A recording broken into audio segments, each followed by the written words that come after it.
I'm confused because see Felix is tweeting out about this. I sent him a tweet showing support towards him, and a lot of people.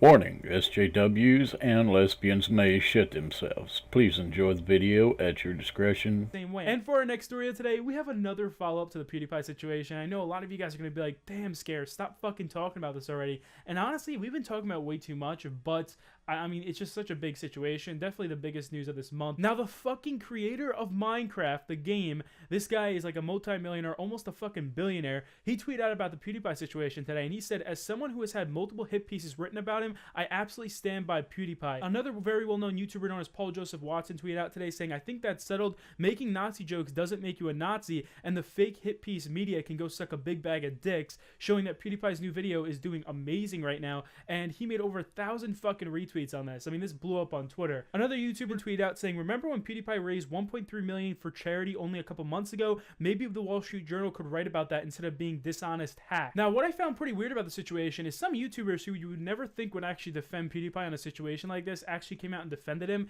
Markiplier just made a video today of where he literally just straight up defends PewDiePie here. And Markiplier says here that he knows Felix and he knows that he would never be an anti-Semite or a racist or a fucking Nazi or any of these ridiculous things that he's being called right now. And I don't know, Markiplier is actually like defending PewDiePie in this video. It's pretty cool because I would never think Markiplier would even step into this drama at all. I would think he would just kind of stay out of it. But he even tweeted at PewDiePie showing him some support yesterday as well. Also, it seems like all of these YouTubers, everyone who's defending PewDiePie right now, have actually made a difference. That's right, guys, it's Scares here, and today we have a new video, and our first story here comes from Jacksepticeye. Now, you guys know who Jack is. This guy's over 14 million subscribers, a massive channel, and basically, this guy's always known as being PewDiePie's best fucking friend. Like, everyone knows Markiplier, Jacksepticeye, and PewDiePie are like this fucking trio on YouTube. All three of them are really good friends. They make videos together. They do charity live streams together. Well, Jacksepticeye just uploaded a video on the whole PewDiePie situation. You guys know the PewDiePie situation. Basically, what happened was PewDiePie made a few jokes in his videos that involved Jewish people,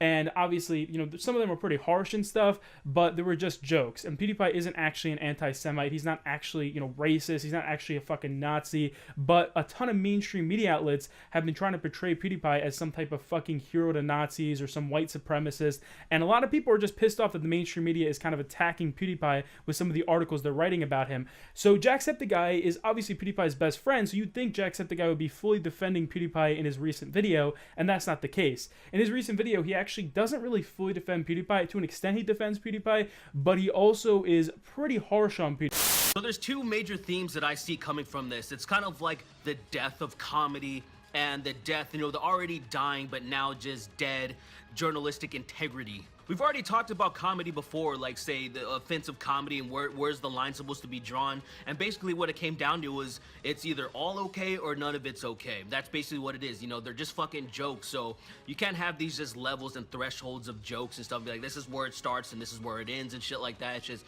it's either all good or it's not. You know, this came up a long time ago when we were talking about rape jokes. There was a lot of people that were saying that rape jokes aren't okay, but a lot of people were saying that of course they're okay. You may not like them, but that's not your style of comedy. And basically that's what's going on with these. You know, if these jokes are anti-Semitic, they're just fucking jokes. Like, obviously Felix, PewDiePie, that's his real name, Felix, he wasn't being serious. He's not a fucking Nazi, he's not a fascist.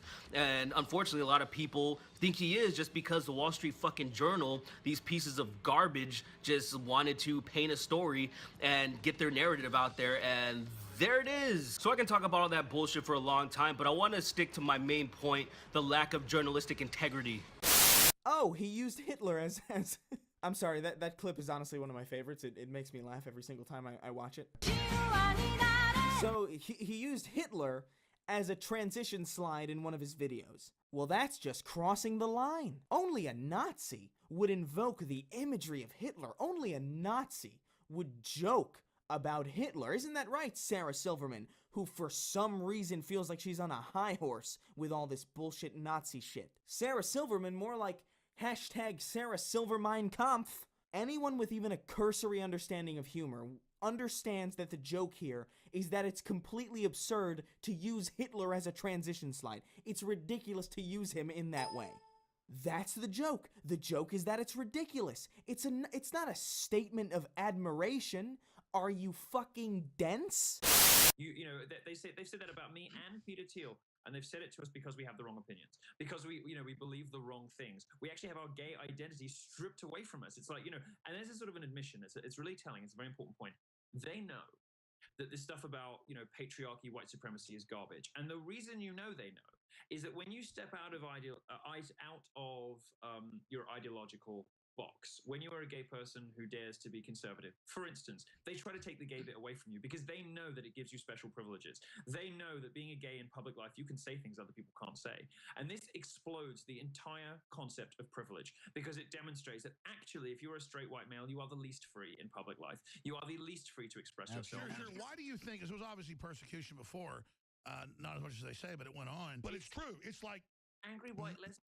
It's angry white lesbians. It really is. So what's going on with the fat, ugly, unattractive? I'm all for lesbians. Just they need to be lipstick lesbians. But seriously, what is going on with ugly lesbians pissed at everybody, stomping around, screaming effing white male, and then there's all these weird, a few minorities behind them bowing like they're the god? What the hell cult is this? So Milo, explain it to me, because you exposed it first. What is going on?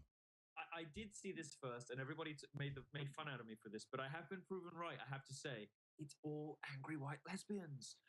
You can disagree with someone and still respect them. You can even hate someone. You can hate and abhor their actions. They're doing terrible things, and they need to be hated. But you still need to treat them with respect. And that's hard. And you may even be thinking, like, how can you do that? That's not possible. If they're a terrible person, they deserve to be treated unfairly. And that's not the way that I want to live. We're all humans. And either we are all humans that are equal and deserve to be treated as equals, or we're not. And I know people are probably going to think that I'm speaking too generally about this, so I want to get specific. I'm talking about this because of the frenzy that's surrounding Felix. Not Pewdiepie, Felix. And I want to be very clear about something. Felix is not an anti-Semite, and Felix does not advocate hate. And I'm not even defending the jokes that he made, because even he has apologized for some of the jokes that he did. But he, as a person, as an inherent human being, he's not these labels. Because it's so easy to label someone. It's so easy to do. It's so easy to boil someone down to a single word or a phrase, and that's all they are. Even if you're praising them. I mean, normally it's when you're demonizing them, but even if you're praising them, even if you're putting someone on a pedestal, or if you're calling them human scum and trash and garbage, you're inherently dehumanizing them in both aspects. And that's something that I will never stand for. Never. Because I've said it a million times, over and over. I repeat this all the time. We as YouTubers are the exact same as you. We're humans. We're people wandering this world trying to figure out who we are, just the same as you. A lot of people are confused because when Felix was tweeting out about this, I sent him a tweet showing support towards him.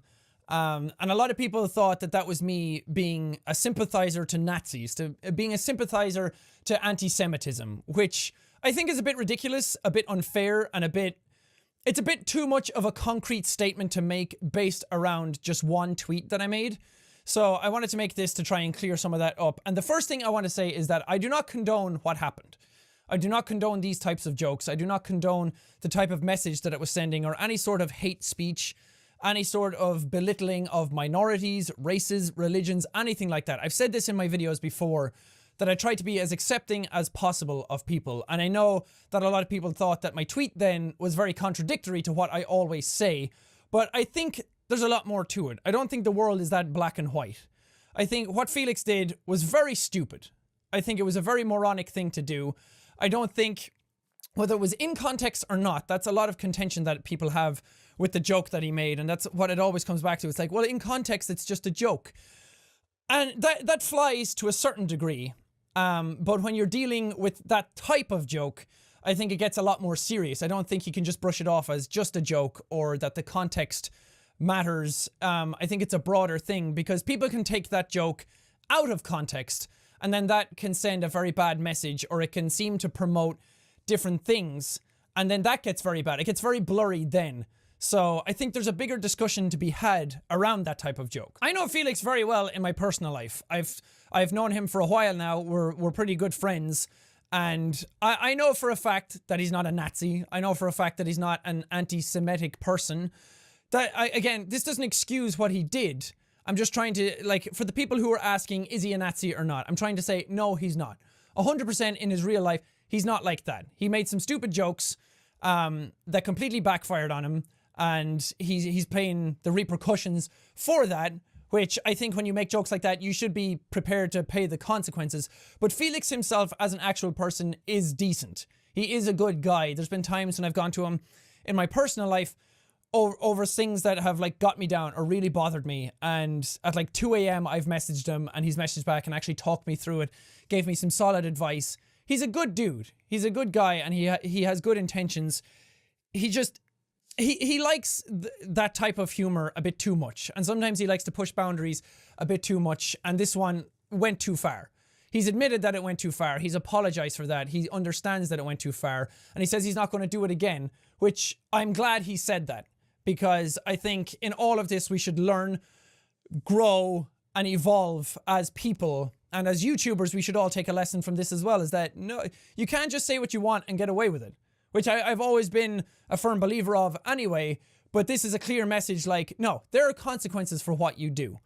And I can still be friends with someone and not agree with some of their actions that they do. I don't think that the world is that black and white where you can just be like, he did a wrong thing. He's your friend. Stop being friends with him. If you're friends with him, you're an anti-Semitic sympathizer. I don't think it's that cut and dry. As I said, you can have friends and you don't have to agree with absolutely everything that they do. And a lot of people are asking as well, do I think it was right that what Disney did to cut ties with him? And yeah, I think that's fair game. He made some really bad jokes. Disney being who they are and the type of branding that they have and the sort of family-friendly image that they have, I think it makes perfect sense for them to cut ties with Felix. I'm surprised they didn't cut ties with him sooner, based around the jokes that he's always been making. So in that regard, as a business decision, I don't disagree with that. I think Disney did what was appropriate for what happened. When it comes to YouTube, it's a bit more blurry because they dropped season 2 of Scare Pewdiepie, which for me personally was a heavy blow because I had a very large part to play in that season. I was like half of the actual season. It was going to be a me versus Felix head-to-head type of show. So personally, it's sad to see all that work. Having seen all the work that went into it, it's very sad to see all of that go away. All the people who put their hours into it, all the people who were involved in it to just suddenly be dropped like that is very sad. And I don't think they're wrong to do it, so to speak, because again, if they can drop whatever they like. If they don't like what Felix is doing, they're well within the rights to actually just drop the show. Again, you make a bad joke, you suffer, or you will suffer the consequences here and there. And I think Felix knows that. He's very remorseful about that. He is very sad that like these projects are all gone. And as I'm sure a lot of you are aware, I make a substantial living from doing YouTube videos. And the reason why you know this is because that's all the media has ever acknowledged before. Besides from now. I think most internet personalities can agree with me that the media generally doesn't like us very much. Variety, for example, posted in 2013, "If PewDiePie is YouTube's top talent, we are all doomed." That was sort of my introduction to the media. This is in 2013. And although I don't think I understood it at the time, I think what this article shows more than anything, old school media does not like internet personalities because they're scared of us. Now, over the years of me doing YouTube, I become less and less tolerant of the media and what they're saying. If there's anything I learned about the media from being a public figure is how they blatantly misrepresent people for their own personal gain, even viciously attack people just to further themselves. And if you watch my channel closely, you can tell that it's something that I've really been fighting back on lately. I literally said the media is stupid and that clickbait media is a huge problem because all they really need is a strong title. That's all that really matters. And the more I punch back, the more I get back as well. It's something that I noticed. I'm just a guy. It's literally just me. There's not a producer out there hiding behind the wall. There's no writer. There's no camera guy. So what am I supposed to do about this? Well, I make fun of it. So Wall Street Journal, a well-known, respected news outlet, posted that I, during the past 6 months, have made 9 videos that have anti-Semitic messaging in it. I heard about this before the story came out, and I thought, this is absurd. What? Wait, sorry, was that Wall Street Journal or The Sun? I didn't quite get that. How is this news? This is insane. So basically, they went to the biggest brands that I work with, Disney and YouTube, and they pushed them to the corner and said, hey, what do you think about this? Hate? Look at this. Look at this. This is bad. Obviously cornering them, forcing them to sever their ties with me. I fully understand that. And I don't want people to think that, oh, I can joke about whatever I want. It doesn't have to affect me. I'm Pewdiepie. I understand that these things have consequences. This video is not me trying to justify that. Here's the thing though. They don't call it jokes. They call it posts. I made a point that the media takes what I say out of context. They take that and put it out of context to use against me and to portray me as a Nazi. This whole thing is not a post. It was an attack towards me. It was an attack by the media to try and discredit me, to try and decrease my influence and my economic worth. That's what this was. These 3 gentlemen from Wall Street Journal that did this are also very proud of this. They watched literally hundreds of my videos. I hope you had fun, by the way. To try and find as much evidence as possible for me to try and appear as anti-Semite. It's because apparently neo-Nazi group have been referencing me, have been praising me for making this kind of jokes. And I was unaware of this. So I made a statement as soon as I found out about this saying, I do not support these hateful groups in any way. But that's never going to be the title. That doesn't fit their personal agenda. That's not the story they want. This is not an article. This was a personal attack against me. It is so clear. This form of cherry picking just shows it so clearly to me. So what have I done to deserve this? I made some jokes that people don't like. And you know what? If people don't like my jokes, I fully respect that. I fully understand that. J.K. Rowling is apparently not a fan of me. Again, it's fine to not agree with someone's sense of humor, but calling me a fascist, how is that helping anyone? Some people have been saying that these jokes are normalizing hatred. Regardless if that's true or not, spoilers, it's not. Unless there's 53 million Nazis watching me for some reason. A personal attack like this to portray me as anti-Semitic is doing no one a favor. You're targeting some Swedish guy that tries to be funny. Most of the time, it doesn't really go well. Very offensive. But he means well. But is there any hate in what I do? No, absolutely not. Personally, I think they are the ones normalizing hatred. Because there is actual hatred out there.